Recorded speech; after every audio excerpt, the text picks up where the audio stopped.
evening and welcome to Current Issues. I'm your host, Hesham Tillawi. Welcome to the program, ladies and gentlemen. In this second hour, we will continue speaking with Captain Ward Boston. He was the senior investigator, actually, the senior counsel to the United States Navy Court of Inquiry investigating the USS Liberty, or the attack on the USS Liberty. And in this second hour, we'll continue with Captain Boston, and we will have joining us in a minute Mark Glenn, reporter with American Free Press, who is actually writing a story on the USS Liberty. Captain Boston, welcome back to the program. Well, I hear you better now. Good. Tell me, back in 1989, the Navy did admit that the inquiry, the Court of Inquiry, basically concentrated on communications, etc., as we started talking about the first hour. And some of the critics of Admiral Kidd think that he picked and chose the certain areas to investigate, and he did not investigate the whole thing as he was told by the president. Well, I disagree with that. We looked in every area. I was counsel, and I called every witness that was available and had anything to say about the incident. Now, there were people down below deck that weren't topside, the witness, or be part of the action, other than after the attack they were there. But no, we looked at everything that was available in that time frame of 1 week. And the people that were on the ship that knew something, and of course the most cogent witness of all was McGonigal. And if you ever see that record, you can see how thorough he was. And even though he was shot up pretty badly, he put together a pretty good story of what happened. And he wouldn't talk about Liberty until just before he died. And he died here a couple of years ago. But, now, he obeyed the same command that Admiral Kidd and I did. Okay. Here's something I want to. It's just a short list here, and I want this on the record since you're talking with me. This was David Smythe, S-M-Y-T-H, wrote this in the U.S. Naval Proceedings in 2003, July 2003. Can you hear me? Yes, yes. He says, as a interested... Oh, I'm sorry. Can't even read what it says. He was editor with the Associated Press. He said, I sent David... He read this article and said, about 20 years ago... Now, this is David Smith when he was an Associated Press editor.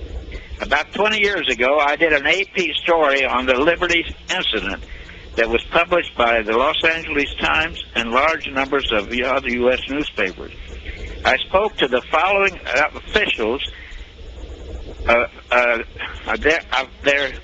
their titles corresponded to the positions they occupied at the time of the incident. And they all told me that the Israeli attack was deliberate and not an accident.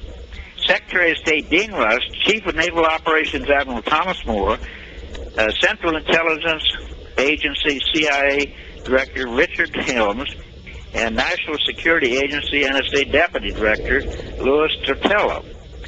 I still would like to know what led them to this unanimous conclusion, but obviously you have no hope of finding out by questioning the nation's top intelligence and security officials. The information is classified, and they're not going to tell you. I was, however, struck by the fact that they all stated their conclusions clearly, forcefully, and without any qualifications, hedging our ambiguities, because they had at their disposal the intelligence gathering capabilities of State Department, CIA, and NSA. I presume that they had said that. I presume that they had solid grounds for their conclusion. I might add that I gathered other statements. Secretary of Defense Robert McNamara told me on the phone that he had no recollection of the attack on Liberty. I found this curious at the time, as I understood him to have the reputation of a man with a filing cabinet memory. I also talked to Admiral Isaac Kidd, who headed the Naval Court of Inquiry. I told him what the others had said, and then asked if he had any opinion. Admiral Kidd said, quote, "The giants of that time can speak out. I know when to keep my mouth shut," unquote. 36 years have gone by since Liberty was attacked. It is not time for U.S. government agencies to release whatever classified information is in their files and clear the matter up once and for all. Anyway, that was named David Smythe, S-M-Y-T-H, and he was Associated Editor. Editor for the Associated Press. You there? Yes. Now, I asked you a question in the first hour, and I don't know if you understood what I meant when I said about the two airplanes. I said at first we thought that it was the Egyptians who attacked the Liberty, and yes, two nuclear-ready airplanes or jet fighters took off of one of the carrier groups there and was headed towards Cairo to bomb Cairo. Do you know anything about it? Well, the only thing I know is what I learned later, and by that I mean I had no access to that information until I read many years later, after this opened up. And actually, I didn't read too much about the matter until after Crystal's book came out, and then that's when I got involved. But I had learned that they were trying, they're assuming, because the Israelis were putting out the word that it was an Egyptian ship that they hit, and that they were trying their darnest to make it look like the Egyptians, and that's the reason they said they wanted to sink it. And of course, there were two other reasons. The Syrian front was going to be opened up, and then they had this alleged massacre of 200 Egyptians. They had no place to put them. They said no POW camps available. So the story was that and I guess a couple of Israeli generals later confirmed that. But anyway, Johnson, I think that was in one of those books, either Operation Cyanide, was going to use that as a pretext to hit Cairo. But at least that's my way I remember reading it. But I don't have anything to support that conclusion other than wherever I read it, which is still in the back of my mind. Okay. But we did. I'll tell you what, they might have mixed that up because the carrier group was performing off a creep there. We're running a test on I think, going into atomic war if necessary, and they had to change the configuration of the planes that were on the deck that were going to get airborne, and it took a little bit of time. I've heard that later, but those are all stories that came out from other sources, and I'm not a very reliable witness to any of those stories other than what I'd heard. Go ahead. Very good. I want you to stay with me. We're going to take a quick break, and we will be right back. Okay.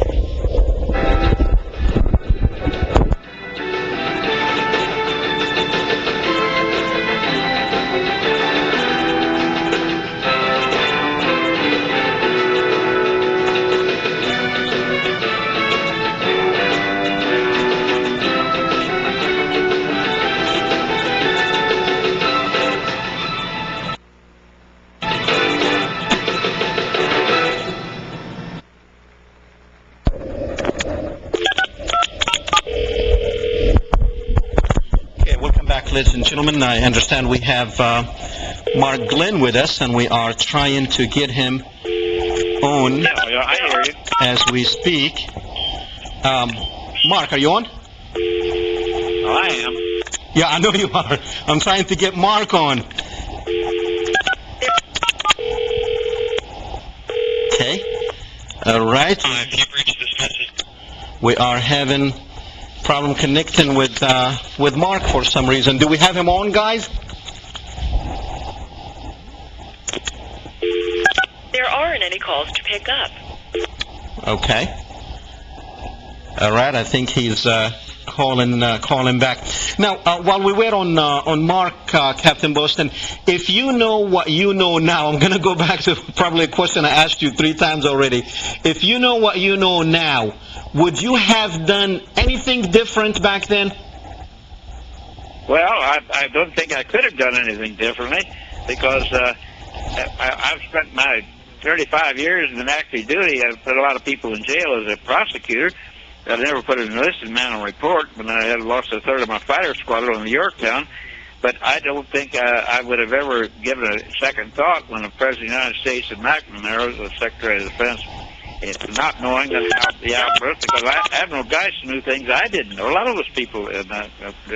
But you say if I knew then, now, I didn't really have I was just a Navy captain. I wasn't a 2-star, 3-star admiral. Okay. And even some of them, there's an awful lot of those people who are apologists for Israel. It makes me sick to see that. Now, let me ask you a question as a lawyer, as someone who knows the law. Can our political leaders get away with doing what they did back then, even if it was the president? Well, you know, the only one that came close to hanging was old Nixon. Of course, but Clinton got away with it, and look at the things that he did, and even when they impeached him, why the Yellow Bellies were afraid to go through with it, and that's unfortunate. And they said, "Oh, it'd wreck the government or wreck the country." Well, I'm a firm believer that the truth should come out, and you know, okay. Israeli Mossad, I think their motto is "win through deceit," or words of that effect. And CIA says something about the truth will prevail. But you know, this the whole mess of looking at the way the government operates and the things that are coming out now. Well, I won't talk of my FBI days. I saw things. Now there again, I would have a case wrapped up, take over the U.S. attorney, and I had one in San Francisco, and the U.S. attorney said, "I'm going to decline." I said, "Why?" And so he said, "I've got everything here but a confession." And he said, "Well, I'm running for office. I want to keep my record." And there's political, you know. And I walked out of that office shaking my head and went back to my boss. And the answer I got from Harry Kimball, who was the SAC in San Francisco, we worked for the U.S. attorney. Now, right now, you know, they fired 8 attorneys. Right. U.S. And they're making a big deal out of that. Yet Clinton fired 98. Right. Nobody even thought about that. You know what? I mean, with Clinton, you know, fire all of them. At least it's not going to look like that you're doing it for a political reason. But when you fire 8 and you lie about it, that's a problem. But I tell you what, we don't want to get into that. We have Mark Glenn with us. Welcome to the show, Mark. Is this the great Hesham Tillawi? I'm actually able to talk with him on the show. No, actually, we have the great Ward Boston. Mark, could you hear me? Well, here I am, as ordered. Could you hear me? Half the time I couldn't hear what was going on. Yes, he can. Can you hear him, Mark? No, I cannot. You can't. Well, Okay. I can listen here on the computer, but there's a delay. Yeah, no, I'm talking about on the phone. No, I cannot. Oh, okay, that's great. So let's see if we can do Well, this. I can hear you, Mark. Yeah, he can hear you. Now, Mark, tell me, you are working for many stories about the Liberty. I understand a series, and you have been talking to Captain Boston. What do you think? Do you have like new information now about the Liberty that you did not know? Well, it's not necessarily that the information is new. It's been there, but it's been like seeds that have been sitting under the snow all winter. Now, I think that the political climate, given what is going on, in fact, we find ourselves at war against 1 billion people, the political climate is warming to where these seeds are ready to burst forth now and produce some fruit. You know, these things, I mean, this was no less an act of war than when the Japanese attacked our fleet at Pearl Harbor on December the 7th, 1941. The difference being that the Japanese did not have public relations and propaganda infrastructure in place in order to cover it up. And this is one of the things that the American people have got to understand, is that on June the 8th, 1967, the State of Israel declared war against the United States. It's just that the people of the United States did not realize it. And we are feeling the effects of this war today in the fact that we have lost 3,000 Americans on 9/11 and over 3,000 of our young men and women in combat in Iraq and Afghanistan, and who knows what's going to happen with regards to Iran. All of this would not be taking place if the American people were made aware of what took place with the Liberty incident. This is why, in my opinion, it is so important. It is something that is real. It is something that is concrete. We have witnesses there. We have credible witnesses. It doesn't require anybody to believe in any kind of conspiracy theories involving remote-control planes or anything like that. All we need to do are look at the bare facts on the ground and listen to the testimony of 3 or 4 witnesses, and from that we can conclude that an act of war was instigated against the people of the United States. But now, Mark, let me ask you this. I mean, when you say an act of war, that's very much, I mean, no one is going to, I mean, I understand when you attack somebody else's, another country's ship, that is an act of war, definitely.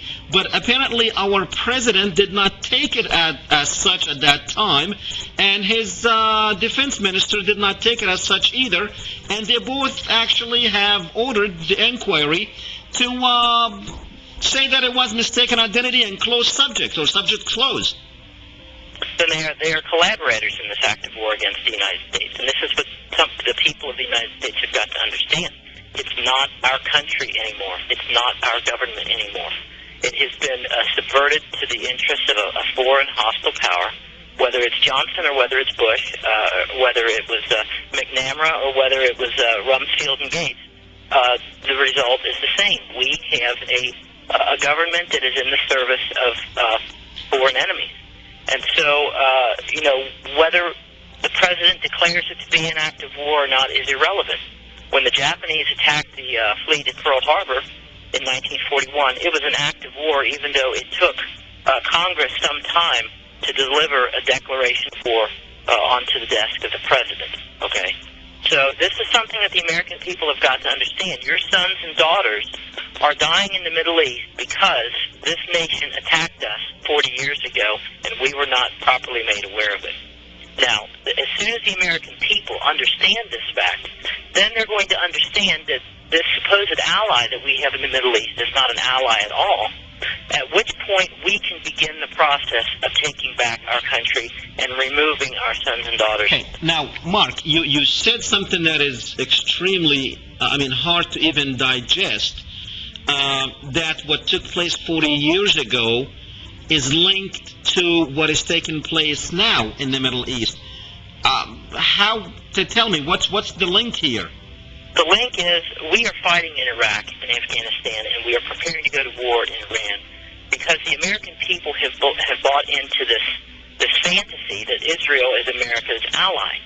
If they were made aware of the fact that Israel was America's enemy, and the proof of this is what took place not just on with regards to the attack of the Liberty, but the cover-up that has taken place 40 years since then. Okay, Mark, hold on a second. Hold on. Captain Boston, do you see the attack on the Liberty as an act of war? I thought of it as a bunch of murderous bastards who... murderous bastards, is that an act of war? Well, it was certainly an act of war by deception, but they claimed that they justified it. It was the Egyptian horse ship. A horse ship as well. That sounds like a play on words. But an old battered ship that didn't resemble the Liberty at all. So they had all kinds of answers to support their position. And, of course, Crystal went to lengths trying to say fog the war and all this other garbage. But anybody that's ever flown a fighter plane and shot up a ship, which we did in World War II regularly, you know what you're shooting at. You're not, and there wasn't any question. They knew it was our ship, but they tried to. They thought it was intelligence gathering, that we were going to release information that they were either had murdered the Egyptian or they were going to attack Syria and the Golan Heights. Did you tell me yes? In either instance, did you tell me yes that you do think that it was an act of war? Indicated, if you put the equation together, of course, any red-blooded sailor or American would be happy. And my friend Bill Knudsen, who was an airborne on his way to knock the rascals out of the air, was recalled, and that in itself was almost a treasonable act by the President of the United States, allowing an American ship to be shot up and people killed, and not retaliate in kind. And it was quite obvious who had done it, but as Mark said, it's play on words. Anytime all of these politicians are now, on payroll, and of course Israel figured that out, how to manage to control them. They wine and dine them. Every one of them goes over there, and they really live it up. But and they come back and vote them more taxpayers' money, whatever it is, 12, 15, 16 $billion a year. And I've been to Israel 3 times, 2 times during the Holy Land. Tell me about your experience in Israel. And I witnessed, in my mind, the mistreatment of so many of those people living in those awful refugee camps. And the other day, I didn't see much publicity on this, but the other day they had a dang-gone sewage lake, a lake of sewage break and drowned people. You know, there's so many things, inequities over there. But back to the original question, acts of war can be committed in many ways, but in order for our country legally to be, well, they're supposed to be declared by Congress. But we managed for a long time to get ourselves in a quagmire, as they said. And and just like the Tonkin Gulf, that's been proven. I think that Johnson wanted us in there, and that's the way to get us there. Okay. Now, if it had been any other country besides Israel, you think we would have went to war against that country for destroying one of our ships, correct? Well, there again, look at Reagan almost went to war on Beirut, but instead he decided to pull out. And we had, but that was a little bit different. The ship was in international water. Our Marines were in the middle of that mist there in Beirut. And I think Reagan did the right thing for pulling out of that mist. But our ship was in international water. It was not even a fighting ship. It was an intelligence gathering ship. Well, I won't argue that merits. I mean, I won't argue against that. But I think a better example is the coal. Which was we lost 18 or 20 sailors on the coal when it down Yemen, and there again they tried to say they knew who did it, but they didn't. Now that's the whole thing, win by deception. But I'm not talking about any other ones, because it could have been a false flag operation with the coal or anything. I'm talking about this one. We know that it was not a false flag operation. We know that it was one of our ships, and we know who attacked it. It's not like the coal, and it's not like anything else. Would we have went to war if, in fact, it was any other country than Israel? But what I wanted to follow up that question with is, how would you describe the relationship between the United States and Israel in simple terms? Is it like a stubborn son, or is it like a bad son that we can't raise right? Or what is the relationship between the United States and Israel? Propaganda. I mean, they sold a bill of goods to the American public, and they do it through our Congress, and the Congress won't do anything about it, because they have been told that we need that little piece of land the size of from here to the Imperial Valley up to L.A. It's a small country, and Jesus easily could have gotten around like they said he did. But no, I don't have the answer to that, because number one, I'm not that smart, but number two, the politics that plays into that, and it's been playing ever since Harry Truman said the biggest mistake he made, and I've got that quote, and you know who wrote that? Was Sapphire, when he said when the Jews were under the thumb of Germany, they squeal like kids, and then when they got on top, that they're worse than the people bothered them before. So old Harry Truman, in my book, was one of the top people in politics that we've ever had. But that's my own personal opinion. I can't answer your question. Okay. I think Mark's got a good point. Let's go back to my prejudice or bias or feeling, I always feel for the underdog. I understand. But when they kill a bunch of our own people, like they did, my feeling and the drive behind my feeling in this is that the bereaved, the ones who lost their husbands, their wives, their children, have never really had their day in court as far as recognition. And those that the six that are not identified have a common grave. They didn't put on that marker that who did it. It just said lost on the eastern end of the Mediterranean. Very good. To that effect. We're going to go back to Mark. It's just been a propaganda deal, AIPAC, and actually, I think you could say we should be at war, or could have been at war from all the spies and all the damn mess that has been sold. And, of course, there again, Clinton's administration gave the Chinese. Jimmy Carter gave the Panama Canal away, and then he wouldn't go into well, anyway, politics is something that I just have to stay away from. Okay. All right, Mark. Si, senor. Sí, senor. What do you think? Tell me, how do you see the relationship between the United States and Israel? Why are we would not have put up with any country attacking our ships and actually killing our people? Why are we, how do you see this relationship? I don't understand. Well, it's a relationship that has changed over the years.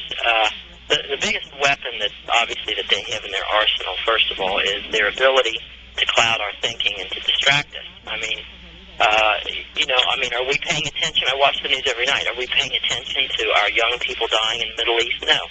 We're reading about Britney Spears shaving her head, or about some boyfriend of a model inheriting millions of dollars after she died. We have no idea what is going on with regards to our country. Now, 40 years ago, it probably could be said to be different. We weren't as stupid of a people as we are today, and I hate to have to use that term, but it is the truth. We really don't know anything about anything. Okay.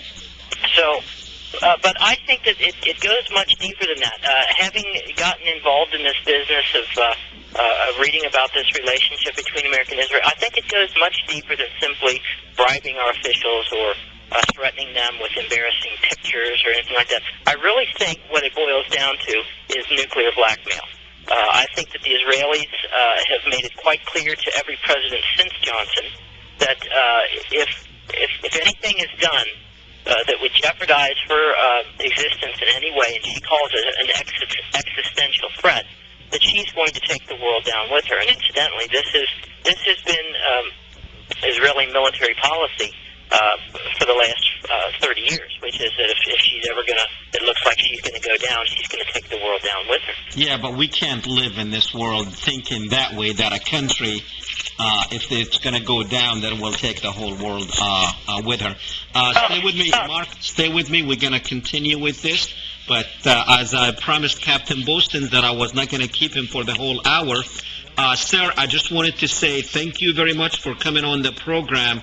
It really has been an honor and a pleasure having you here tonight. You know, I'm sorry that I didn't have too good a hearing aid here to know some of the questions that were asked until you repeated them, and it made it a little difficult. There's one thing I want to say, but then I'll get off. Sure. This is October the 29th, 2003. Israel's enemies revisit USS Liberty. Written by Jerome S. Kaufman, Kaufman.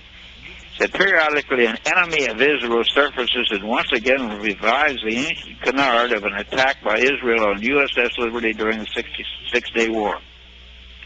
That Israel fought against the combined forces of Egypt, Syria, Jordan, Iraq, Iran, Lebanon, and enthusiastically supported by the former Soviet Union. These powers were resoundingly defeated, undoubtedly due to the good graces of a higher being.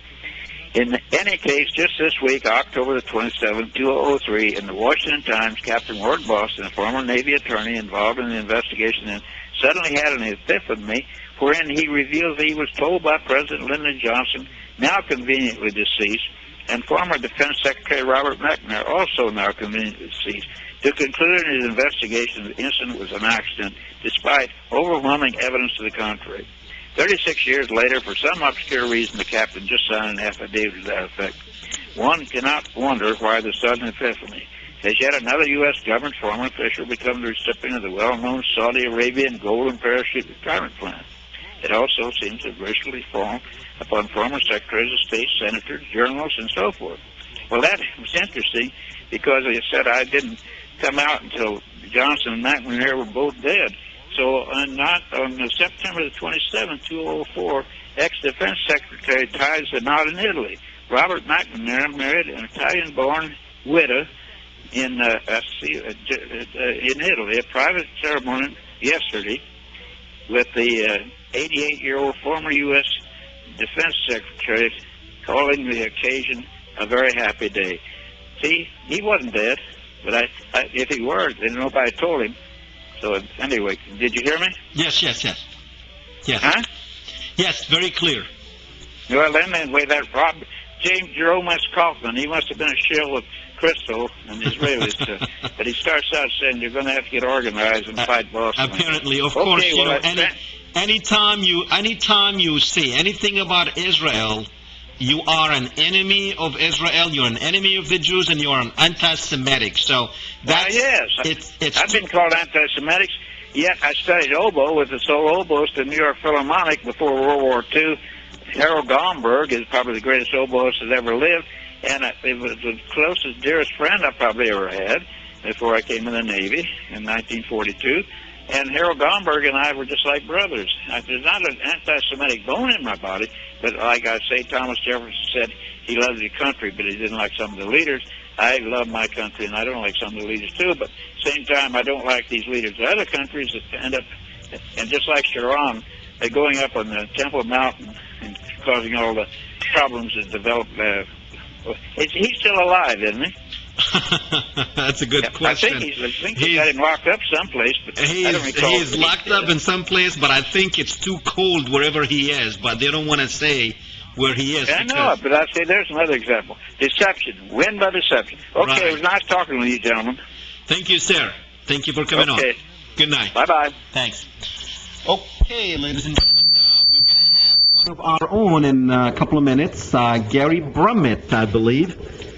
He's from Louisiana, and as a matter of fact, he's been on Tom Parker's show, and last year we broadcast that on the internet, and we also had that interview on Google's video with Tom Parker and Gary and another guy who's from actually local from Lafayette. But in a couple of minutes, we're going to have Gary with us. And we will, now Gary was on the Liberty ship, actually, when it was attacked. And we're going to ask him, how was it during those hours of probably, I think, almost like 24 hours. So, anyhow, Mark. Yes, sir. Si, senor. Yes, Captain. No, the captain is gone. Now, listen, this is crazy, and I mean, it's beyond my comprehension that people with this anti-Semitic weapon that's being thrown at them, or even when they just threaten to use it, people are running scared. Why in the world? How can we defeat this anti-Semitic thing? Because I know 99, and I stated this on my radio program last Saturday, that probably 99.999% of people who are being labeled as anti-Semitic, they are not. But this weapon is being used, and it scares the heck out of people, and people will not talk because they don't want to be labeled as anti-Semites. Tell me, how can we get rid of this? How can we defeat this weapon? Well, as with anything, it takes people losing their fear. Now, as it stands right now, we are a very comfortable people, okay? Even those of us who are very poor, we have food on our tables at least 3 times a day. Our houses are warm. We have running water. All of these things, we don't know what it's like really to grow up with nothing. We don't know what it's like to grow up in a war zone. I can guarantee you that when things change in this country, and I believe that they will unless some drastic changes take place, when things change and people begin to feel the bite, they're going to start asking questions as to how all of this came about. And when they do, they're not going to settle with, pardon my French, with any half-assed answers.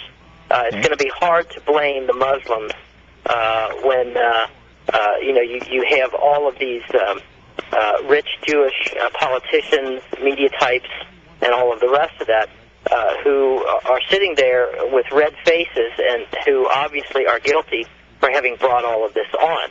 Okay. And so when the American people start to feel the bite, and particularly, the other thing that I have noticed since I've been following this is that, the Zionists are getting very sloppy.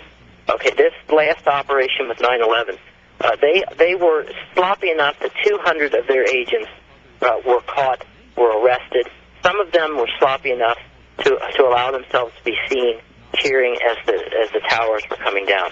Okay, they are suffering from a certain amount of arrogance and insolence right now. They feel that the American people are, it's like two burglars who have broken into a home, and they look at the guy, and the guy is sitting over there, and he's snoring away, and they say, okay, we don't have to be so careful about pulling the drawers out. This guy is a heavy sleeper.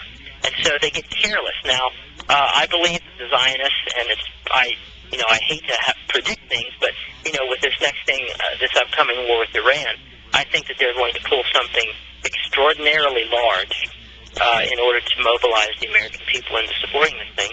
And I think that they're probably going to be sloppy. We have good people in our intelligence services. We have good people in our law enforcement services. And they can't all be silenced.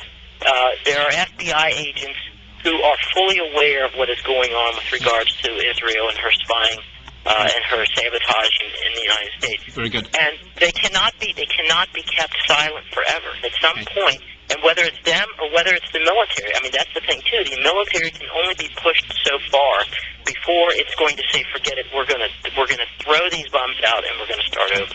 Mark, thank you very much. I'm going to have to let you go because I have a lot of people calling, and they promised they're buying us new phones, and when that happens, I'll be able to keep everybody on at the same time.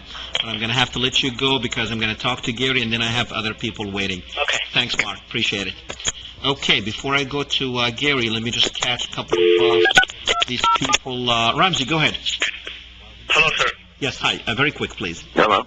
I just want to mention that that wasn't the first time Israel attacked the United States. You got the Lavon affair in 1954. Right. You got the Jonathan Pollock case.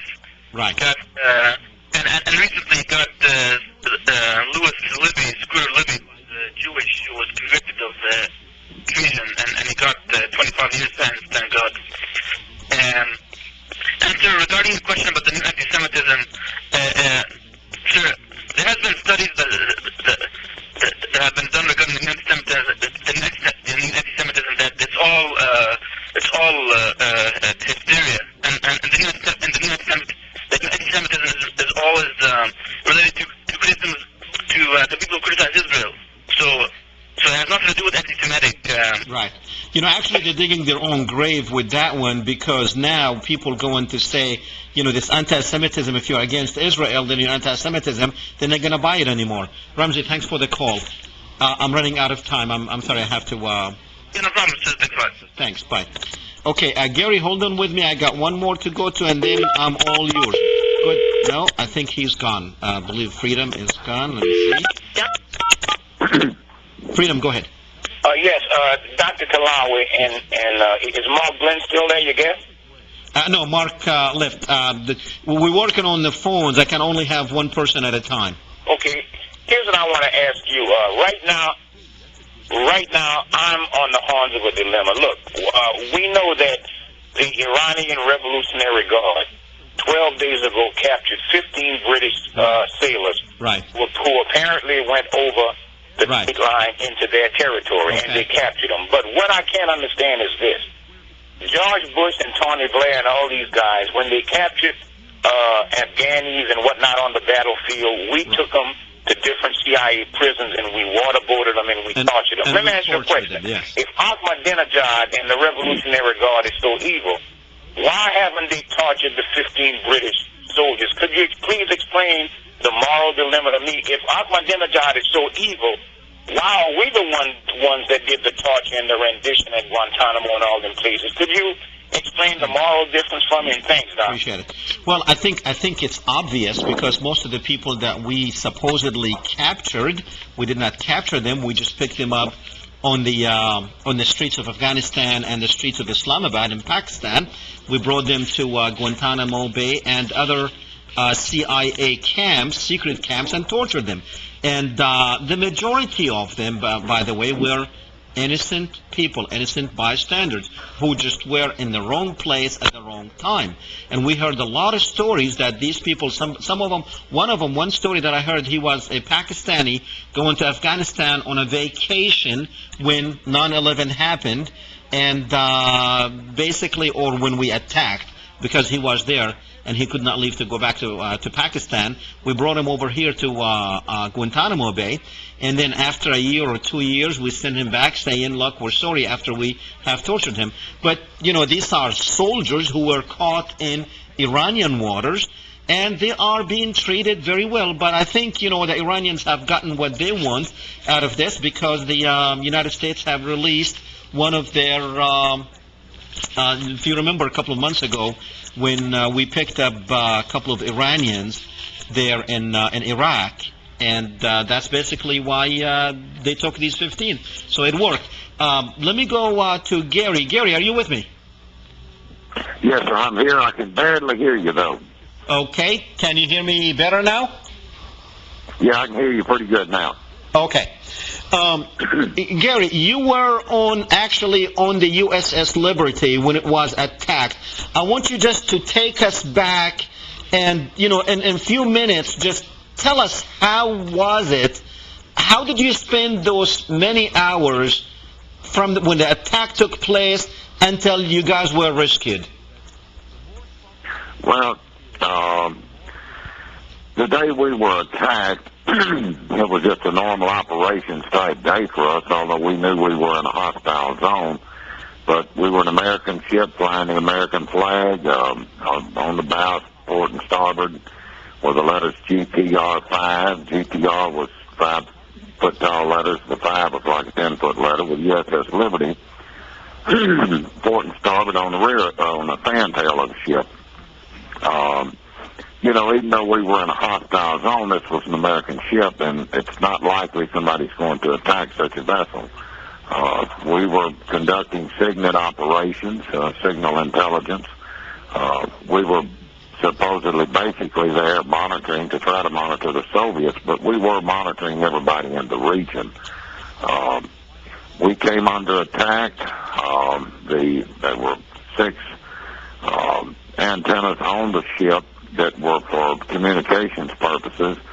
5 of them were up and on land. They were taken out in the first pass by heat-seeking missiles. And our door to the world was closed. We couldn't even get out an SOS until some of the ETs, the electronic technicians, patched together some line to the tower that had been down and got up on line. And then this frequency itself was being jammed, which has brought a strange question for a long time, or begged a question for a long time. If Israel thought we were an Egyptian ship, why were they jamming U.S. naval frequencies? Once we did get the message out, the Captain Joe Tillawi of the USS Saratoga, he was the skipper, he's now deceased, immediately launched, and he told me back in the early 90s he wondered why engine on the America hadn't launched. And of course, this first bunch of planes were recalled. They relaunched off the America, and Admiral Larry Geis was the Squadron 60 commander. He was in charge in the field there of everybody. And when they relaunched the planes, they notified the Pentagon that rescue aircraft was on the way. Well, these rescue aircraft, once Robert McNamara got this message, he immediately said, get the planes back on the carrier, and guys challenged this order, and which was his right under the circumstances, and they faxed the phone call from the Pentagon to the White House, and Johnson told Admiral Geis, get the planes back on the carrier. I'm not going to do anything. I don't care if all the sailors drowned. I'm not going to do anything to embarrass an ally. And now tell me, did you guys know what was happening in the first few hours, or did you know what was that was the Israelis attacking you? That is correct. Now, we didn't know who was doing it until it was all over with. See, that's another point there. I mean, that's a real bone of contention. How did Lyndon Johnson know he was attacking us when we didn't even know he was attacking us till it was all over? Now, what was your job on the Liberty? I was an engineer. I was one of the guys. It was my job to make the ship move and get us to wherever the devil that we needed to go, so the CTs could conduct their operations. So were you like in the engine room? Right, I was in the fire room. I was a boiler tender. That room, what I did, I was a third-class petty officer. Didn't it flood due to the attack? Beg your pardon? The engine room, wasn't it? It was flooded with water at that time during the attack? No, we were. Now we had some armor-piercing rounds come through the side of the ship, which these came through way after they said they had done quit firing on us. Or at least the official record says it. And we had leaks there that filled up the bilges, you might say, but we didn't have flooding down there. We were 3 frames or about 15 feet from total disaster. Had the torpedo hit the engine room, fire room area, the ship would have immediately broken in half and sank, and they would have got what they were after anyway at that point. Now, were you aware that the Israelis were circling? Because they did circle in the morning. Right. Well, they had reconned us roughly 12 times. Now, so were you guys? Was that information passed on to you, to everybody on the ship? Well, later on, we knew who was reconning us, which, everybody felt good about that. We thought, well, they're our ally. We're not worried about it. They know who we are. And by Jane's fighting ships at 10:55 a.m., June 8, 1967, Tel Aviv time, they had put us on their war room charge as the USS Liberty.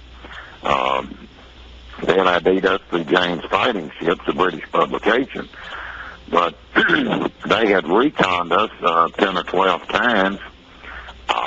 I don't know how many times, probably 5 or 6 times I heard the captain or whoever the officer of the deck was come on the ship's MC, or the public address system, and request the duty photographic team to come to the bridge, to photograph and try and ID these planes that were buzzing us. I mean, they knew at all times who we were and where we were. There was, it's just impossible to even entertain the thought that they didn't know who we were. It was a bright, clear, sunshiny day, limitless visibility. Okay. Did you know if your ship had made contact with the 6th Fleet that was there at that time while it was under attack? Did you have any idea? Yes, the Liberty did finally get up on one radio frequency on off one of the towers, the only one that wasn't blown all the deviling gone. And they did get the word out, and it was picked up by a radioman on the USS Saratoga.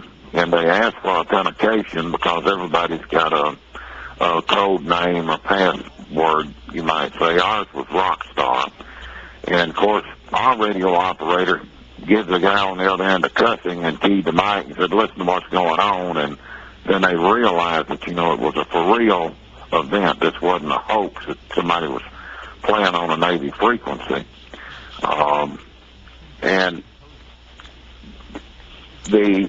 what really ended up saving us that day, and I think most of the guys would agree to this, later on, because we were under aerial attack at this point. That was prior to the torpedo boats getting to us. Our 6th Fleet aircraft could have gotten to us before the PT boats would have, and could have stopped that from happening, which that killed 25 men and virtually destroyed the ship. It was, decommissioned after this all happened. But I lost my train of thought. I'm sorry. Okay, well, let me ask you this: Did you guys, were you wondering at one point, where are our guys? Why aren't they coming to help us? Oh yes, we thought that they were coming to our aid, and what I was fixing to say, and like I say, I lost my train of thought. The attack on our ship, the Israeli version says, after the torpedo hit, they came alongside and said, "Oh, can we help?" Well, that ain't exactly true. They came alongside, but they were still firing on us. Now, they did eventually quit firing, but I contend that they only quit because they run out of ammunition. If you look at the ship and you look at all the holes and the indentations in it, they had to have been out of ammunition. But a radio operator on the Saratoga sent back a message at some point later that help was on the way. Now, as I understand it, and I'm not a communications technician or an ET, this was broadcast on an open-air frequency. Anybody out there that was listening could have intercepted this message. Well, see, it was about this time that's when the attack stopped. Now, let me, because they Gary, knew, just for the jet planes and all would have been out of the way, but the MTVs, the motor torpedo boats, could not have evacuated the scene before our fighter aircraft would have got there and ID'd them. Okay, just for the sake of time, because we only have a few minutes left, did you guys know what were you doing there? I mean, was the mission explained to everybody that we are in international water and we are listening? I mean, did you know what your mission was? Correct. The captain we had just maybe 5 or 10 minutes prior to the start of the attack, the captain had come on the ship's 1MC, the PA system, and said, you know, we're 12.5, 12.6 nautical miles off the coast of the United Arab Republic. There is hostilities on the beach. You know, we knew where we were at. Egypt claimed 12 miles, Israel claimed 6. So you were definitely in international waters. Did you lose any friends? We were in international waters. We were a neutral. We were a non-combatant ship. Gary, you were all injured? we had was 450 caliber machine guns on that ship, which was only good for just repel borders type situations. It wasn't something you fight with. What type of injury did you suffer, Gary? Beg your pardon? Were you injured on that day? I got a Purple Heart for some scratches I got. That's about it. Nothing major. No, sir, not to me. Did you lose any close friends on that day? Well, I mean, I was on that ship for probably 15 months at that time, and that was my 3rd cruise on the Liberty. And there were very few people on board that I didn't know. We had picked up 9 specialists in Rota, Spain 6 days earlier. And of these 6, 2 of the 3 Marines got killed, 1 of the civilians got killed, and 2 of the sailors out of the 3 got killed. So they didn't fare real well. But did I know everybody? Yes. There were very few of the guys that I didn't know, except the new ones we had just picked up. Okay. Well, Gary, I know you're going to be down in our area, I believe in May sometimes. Stay in touch with me. Let's keep in touch so we can have you here on the program to tell us more about that day. Well, I would like to do that where we have a little bit more time and we can cover the story better from that day to this. And very good. Point out the current events. Very good. May I ask you a question? Very quick. We have 1 minute left. Ward Boston, was he there tonight? Yes, he was. He was very good. Okay. He was excellent.